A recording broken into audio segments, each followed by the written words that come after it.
आप लोग का इस चैनल में बहुत बहुत स्वागत है। जैसा कि आप जानते हैं, मैं doctor Vijay Krishna Prasad public awareness के लिए हेल्थ रिलेटेड टॉपिक्स पर वीडियो बनाता हूँ। और आज का टॉपिक है ब्लड वेसल्स।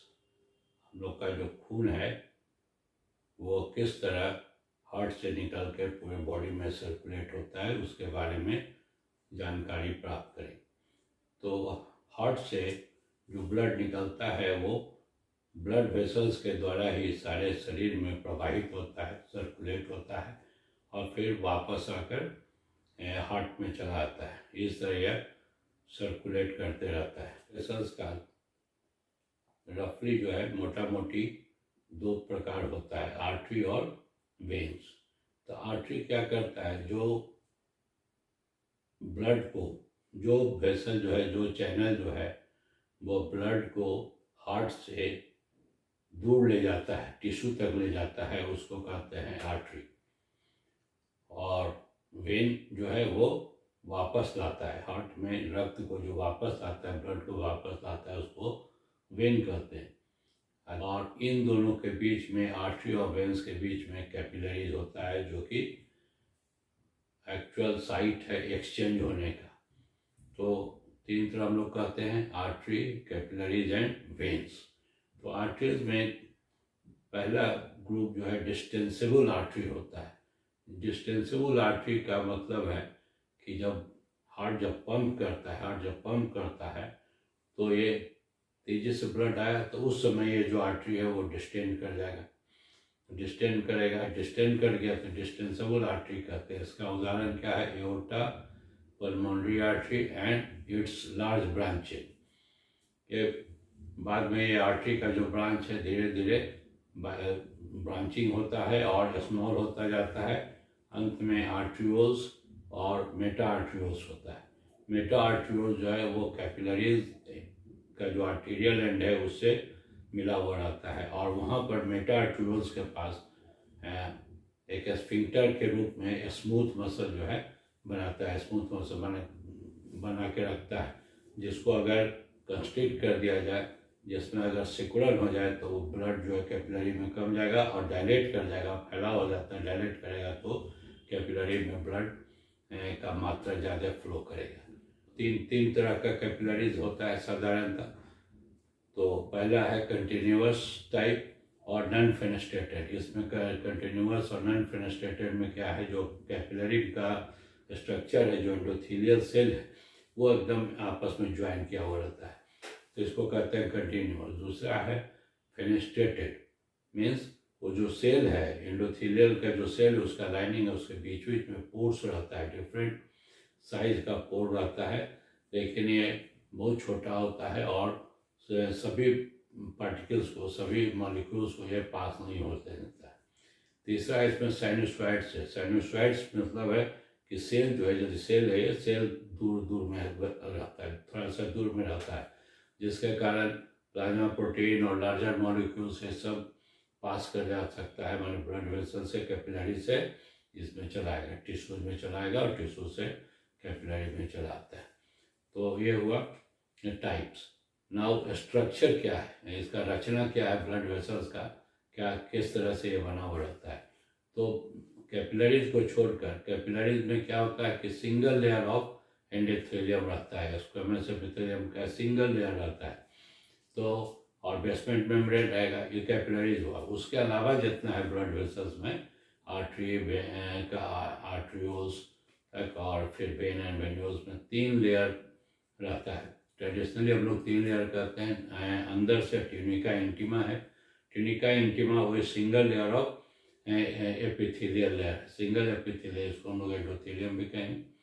तो ये सिंगल लेयर है और इसके बाहर के साइड में, इससे आउटर साइड में इंटरनल इलास्टिक लेमिना होता है। इंटरनल इलास्टिक लेमिना क्या है, वो इलास्टिक फाइबर और कोलेजन फाइबर्स का एक लेयर बनाता है, जो कि run parallel to the blood vessel के पैरेलल रन करता है, इसको कहते हैं इंटरनल इलास्टिक लेमिना। उसके बाद है ट्यूनिका मीडिया। ट्यूनिका मीडिया क्या है, कनेक्टिव टिश्यू है, इलास्टिक टिश्यूज भी है इसमें, और इसके अलावा मसल्स जो है स्मूथ मसल्स प्रेजेंट रहता है।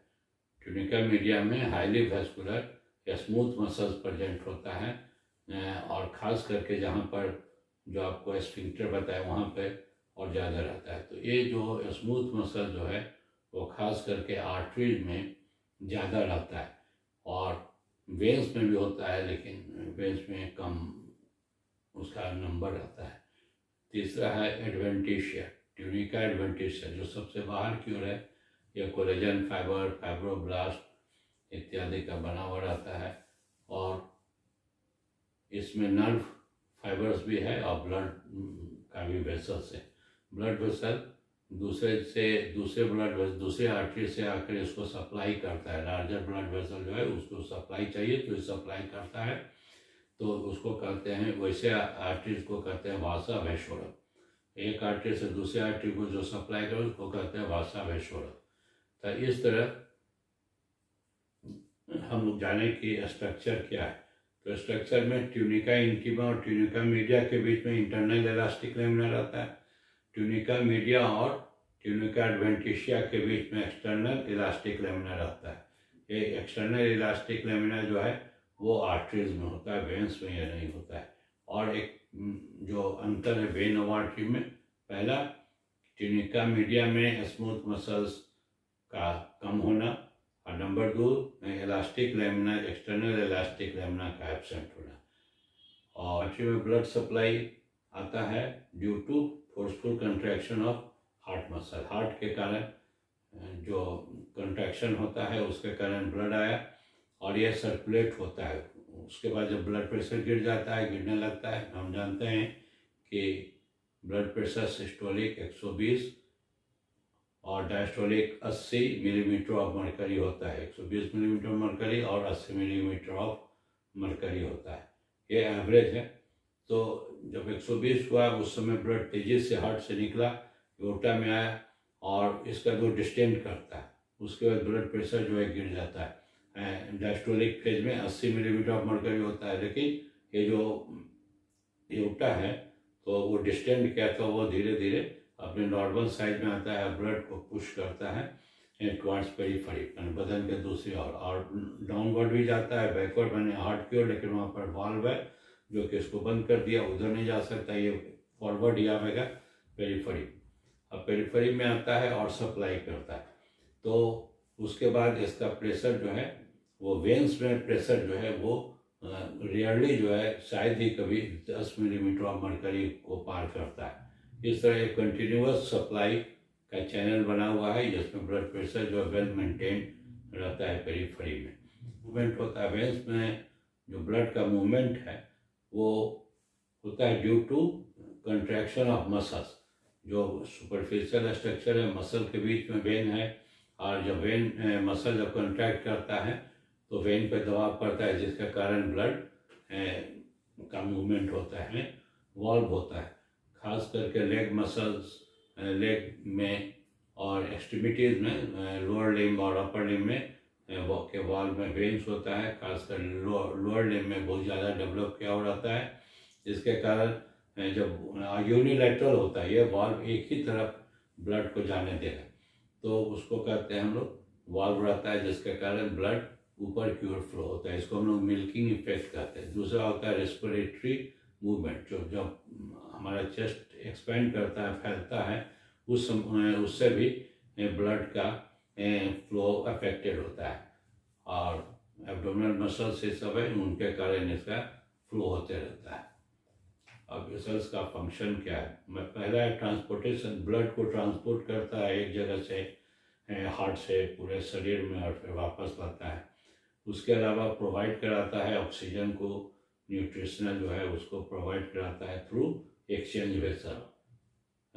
वहाँ से वापस भी लाता है, जो मेटाबोलाइट्स का एंड प्रोडक्ट ऑफ मेटाबोलाइट्स है और कार्बन डाइऑक्साइड एक्सेट्रा को वहाँ से वापस लाता है। ये ब्लड वेसल, हेल्दी रहने के लिए ब्लड वेसल्स का नॉर्मल रहना जरूरी है। और ब्लड वेसल अगर इंजरी हो जाता है, कट गया या उसमें डैमेज हो गया तो क्या होगा, ब्लड मैंने बाहर आया, ब्लीडिंग कहते हैं। ब्लीडिंग क्यों होता है? क्योंकि ब्लड वेसल जो है वो रप्चर कर गया या टूट गया, तो उसको कहते हैं हम लोग रप्चर हो गया तो इसमें क्या होगा, ब्लीडिंग होता है। इसको मेडिकल टर्म में हेमरेज कहते हैं। मैंने ब्लीडिंग होने लगा है, ये अब शरीर के बाहर भी हो सकता है, शरीर के अंदर भी हो सकता है, और ये बहुत ही खतरनाक पोजीशन है। किसी तरह इसको ब्लीडिंग को बंद करना बहुत जरूरी हो जाता है। चैनल को सब्सक्राइब कीजिए, लाइक कीजिए और जितना हो सके वीडियो को शेयर कीजिए।